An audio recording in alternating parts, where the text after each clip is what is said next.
Coal plants around Colorado are shutting down. One of the last ones to go is Comanche 3, located in Pueblo. Its last unit is scheduled to close by the end of 2030. So I reached out to Xcel Energy, the owners of Comanche, to see how the company is preparing to move forward. I met with the Regional Vice President of Regulatory Policy, Jack Eiley. I've been with Xcel Energy for about 15 years. I sat down with Jack to discuss how closing Comanche 3 will impact the workers that have depended on that plant for years. Jack tells me there are currently 120 people employed at Comanche. We certainly recognize that our generating facilities are a really important part of the Pueblo economy, and so we want to continue to support the Pueblo community and our workforce. But this decision has led to Comanche closing a decade earlier than anticipated. The retirement date was longer at certain points in time. But Jack is confident that they can take care of their employees at Comanche regardless of the early closure. The coal plant will most likely be converted to wind, solar, or natural gas production, and efforts to repurpose Comanche are already underway. We're already constructing a battery at the Comanche site now.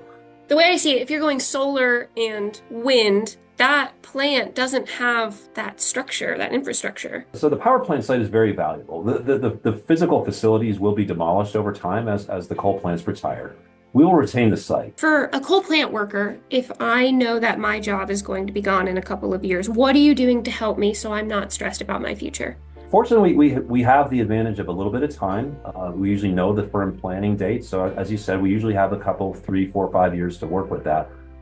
Sometimes there are opportunities in other locations in our system, and we are always seeking good skilled trades folks to continue to operate our gas plants, coal plants, wires, all those things, and they can be repurposed into that site. There may be at other sites. There are educational opportunities available. Have you felt that maybe this closure has been harder on them than anticipated? I think understandably there can be some frustration and feeling that there's some uncertainty, but again, our track record is great. We've retired 12 coal units with 0 layoffs. We briefly discussed what a new administration could mean for a company like Xcel if the second Trump administration changes energy regulations. For example, some of those tax credits that have been supporting wind and solar, they've been in place for about 30 years. In fact, they were in place during the first administration of President Trump.